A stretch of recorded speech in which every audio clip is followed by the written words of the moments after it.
అందరికీ నమస్కారం. ఒక దురదృష్టకరమైనటువంటి ఘటన ఇటీవల కాలంలో మీ అందరూ చూశారు. మన బీసీల ఆత్మగౌరవం కోసం బీసీలకు అధికారం రావాలి, బీసీలకు అన్ని రంగాల్లో వాటా దక్కాలనేటువంటి లక్ష్యంతో సాయి ఈశ్వరాచారి ఇదే మా ఆఫీస్ కార్యాలయం ముంగట ఆత్మ బలిదానానికి పాల్పడ్డటువంటి మొట్టమొదటి బీసీ ఉద్యమ అమరవీరుడు. ఆయన కుటుంబం ముగ్గురు పిల్లలు, సాయి ఈశ్వరాచారి కుటుంబానికి ముగ్గురు చిన్నపిల్లలు ఉన్నారు. వారి తల్లిగారు, వారి సతీమణి, ఆ తర్వాత వాళ్ళ బ్రదర్, వీళ్ళు అందరు కూడా ఉన్నారు. ఈ బీసీ ఉద్యమంలో ఇలాంటి ఘటన జరగాల్సింది కాదు. దానికి అన్ని పక్షాలు, అన్ని రాజకీయ పార్టీలు, మాలాంటి నాయకులందరూ కూడా బాధ్యత వహించాల్సింది అనేటువంటి మాటను గతంలోనే చెప్పడం జరిగింది. సో ఆ రోజు సాయి ఈశ్వరాచారి అంత్యక్రియల విషయంలో కూడా ఈ రాష్ట్ర ప్రభుత్వం చాలా ఘోరంగా వ్యవహరించింది. నేను అంత్యక్రియలకు హాజరు కావాలని చెప్పి నేను ప్రయత్నం చేస్తే నన్ను వందలాది మంది పోలీసులతో హౌస్ అరెస్ట్ చేయించడం జరిగింది. అయినా కూడా సాయి ఈశ్వర్ అంత్యక్రియలను మా నాయకత్వం అంతా, బీసీ సమాజం అంతా ముందుండి నడిపించింది. అయినప్పటికీ కూడా ఈ బిడ్డ ఏ జాతుల కోసమైతే, ఏ జాతులకైతే అధికారం కావాలని ఆత్మ బలిదానం చేసిండో ఆ జాతులన్నీ కూడా ఇవాళ కుటుంబానికి అండగా ఉండాలనేటువంటి ఉద్దేశంతో నేను ఆ తర్వాత మరుసటి రోజు సాయి ఈశ్వరాచారి కుటుంబానికి భరోసానివ్వడానికి వాళ్ళ ఇంటికి వెళ్ళడం జరిగింది. ఇంటికి వెళ్ళినటువంటి సందర్భంలోనే మేము కొన్ని డిమాండ్స్ ప్రభుత్వాన్ని చేసినాం. ఆ తర్వాత మేము కూడా స్వయంగా తెలంగాణ రాజ్యాధికార పార్టీ నుంచి ఈ కుటుంబానికి ముగ్గురు పిల్లలకు 5 లక్షల రూపాయలు డిపాజిట్ చేయబోతా ఉన్నాం వాళ్ళకి. తద్వారా వాళ్ళు మేజర్ అయ్యే వరకు కనీసం పెద్ద మొత్తంలో వీళ్ళకు డబ్బులు అందితే ఈ కుటుంబానికి భరోసా ఉంటుందనేటువంటి ఉద్దేశంతో తెలంగాణ రాజ్యాధికార పార్టీ ఈ కుటుంబానికి 15 లక్షల రూపాయల ఆర్థిక సాయం చేయాలని చెప్పి నిర్ణయం తీసుకున్నటువంటి సందర్భం మీ అందరికీ తెలిసిందే. ఆ రోజు మాట ఇచ్చాం, ఈరోజు ఆ మాట నిలబెట్టుకుంటా ఉన్నాం. సో ఇంతకాలం ఎందుకు అయింది మల్లన్న, ఎందుకు లేట్ అయింది మల్లన్న, ఆ రోజే ఇస్తా అన్నారు కదా అని చెప్పి చాలామంది డౌట్ రావచ్చు. కానీ ఈ పిల్లల పేరు మీద ఆధార్ కార్డులు, పిల్లల పేరు మీద మేము బ్యాంక్ అకౌంట్లు తయారు చేయడం చాలా ఆలస్యం జరిగింది. సో అక్కడి నుంచి కూడా ఆ కుటుంబం కూడా మాకు సహకరించింది ఆ చేసే క్రమంలో. సో ఆ చేస్తున్నటువంటి క్రమంలో ఇప్పటి వరకు అయింది కాబట్టి ఆ కుటుంబానికి ఇవాళ ఈరోజు సో వాస్తవానికి సాయి ఈశ్వరాచారి కనుక ఈరోజు ఉండినంటే చాలా ఆనందపడేటోడు. ఆయన మన మధ్య లేనందుకు మేము చింతిస్తూ ఉన్నాం. కానీ ఆ కుటుంబానికి మాత్రం ఖచ్చితంగా భవిష్యత్ తరాల్లో ఖచ్చితమైనటువంటి న్యాయాన్ని చేసి తీరుతామని చెప్పి భరోసా ఇస్తూ ఆ కుటుంబానికి ఈ ముగ్గురు పిల్లలకి 3 లక్షల చొప్పున 5 లక్షల చొప్పున. ఇక అమ్మా ఈమె కవిత, నీ ముగ్గురు పిల్లలకు వచ్చి నేను మాట ఇచ్చిన, ఇగో చెల్లె నేనున్న మీ కుటుంబానికి అండగా అని చెప్పిన ఆ రోజు. ఇగో కృప, ఎవరు కృప ఈ చిన్న బిడ్డ కోసం 5 లక్షలు చెక్ ఇస్తున్న తల్లి. ఈ 5 లక్షల రూపాయలు ఈ బిడ్డ పేరు మీద బ్యాంకులో డిపాజిట్ చేసి థ్యాంక్ యూ. ఆ తర్వాత కృష్ణదత్త, ఇంకో కృష్ణదత్త పట్టుకోబెట్ట, ఈ కృష్ణదత్త పేరు మీద 5 లక్షల రూపాయలు డిపాజిట్ చేస్తున్నామ్మా బ్యాంక్లో.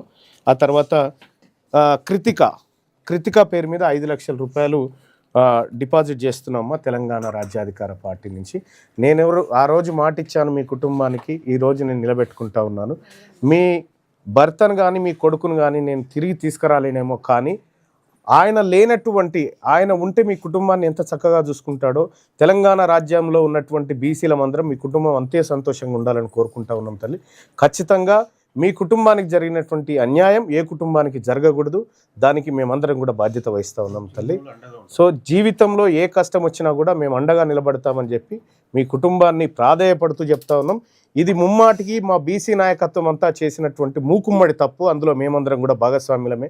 ప్రభుత్వం హామీ ఇస్తా అని మోసం చేసినటువంటి ప్రభుత్వం ఏదైతే ఉందో మీ కుటుంబానికి అన్యాయం చేయడం జరిగింది. ఖచ్చితంగా భవిష్యత్తులో తెలంగాణ రాష్ట్రంలో సాయి ఈశ్వరాచారికి సంబంధించిన ప్రభుత్వం అధికారంలోకి వస్తుంది. ఆ రోజు సగర్వంగా మీ కుటుంబాన్ని అత్యంత ఎత్తులో నిలబెట్టేటువంటి ప్రయత్నం ఖచ్చితంగా చేస్తాం తల్లి. మీ కుటుంబానికి అండగా నిలబడతాం. మీ ముగ్గురు పిల్లలకు మంచి భవిష్యత్తు ఉండాలనేటువంటి ఉద్దేశంతో ఈ కార్యక్రమాన్ని చేస్తూ ఉన్నాం తల్లి. సో మేము ఏదైతే మాట ఇచ్చామో ఆ మాటను నిలబెట్టుకుంటున్నాం తల్లి. Thank you.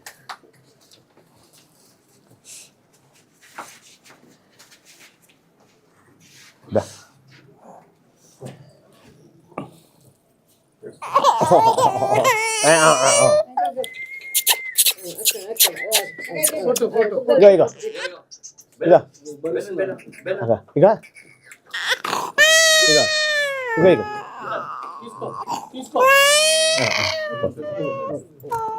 దూరం ఉండి బెదిరిస్తుంది నన్ను ఇట్లా కళ్ళతో. దాబెట్ట నిలబెట్ట.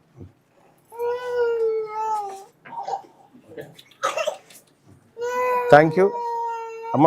వాళ్ళతో ఏమన్నా మాట్లాడిస్తాం వాళ్ళ బ్రదర్. నువ్వు చెప్పు.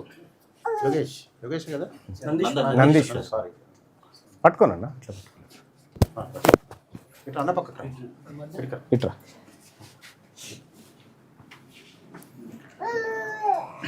నమస్కారం అన్న. అయితే ఆ రోజు అన్న ఘటన అయినాక, అన్న కార్యక్రమం అయిన తర్వాత అన్నగారు ఆ రోజు ఇంటికి వచ్చి మాకు అండగా ఉంటామని హామీ ఇచ్చారు. దాంతోనే ఈరోజు పిల్లలకి కూడా 5 లక్షల చొప్పున 3 పిల్లలకి సహాయం చేయడం జరిగింది. సో అన్న అండగా ఉంటామని కూడా మాకు మాటిస్తున్నారు. సో థ్యాంక్ యూ అన్న. Thank you thank you. మా ఫ్యామిలీ ఎప్పటికీ మిమ్మల్ని గుర్తుపెట్టుకుంటామన్న. Thank you. అలాగే కవిత గారితో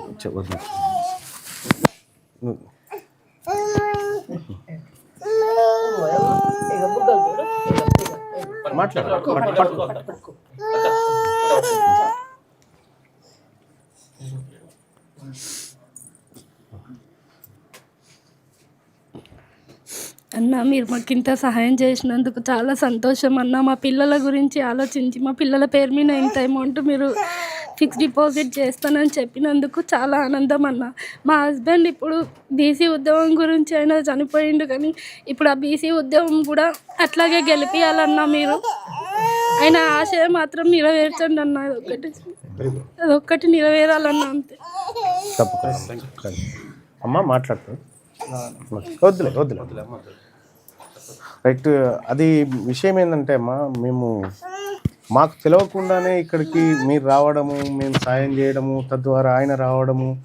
ఆ రోజు నేను ఉంటే ఏమైనా నాకేమైనా చెప్పుకునేవాడేమో, కానీ నేను లేకుండా బయట జరిగింది ఆ కార్యక్రమం. సరే, అయినప్పటికీ కూడా ఏదేమైనా మేము ఖచ్చితంగా బీసీ బిడ్డలుగా, మీరంతా మా బంధువులుగా, మేమందరం కూడా మీ కుటుంబానికి అండగా నిలబడతాం. మా బాధ్యత తీరిపోయింది అనుకోవట్లేదమ్మా. మా బాధ్యత ప్రారంభమైంది.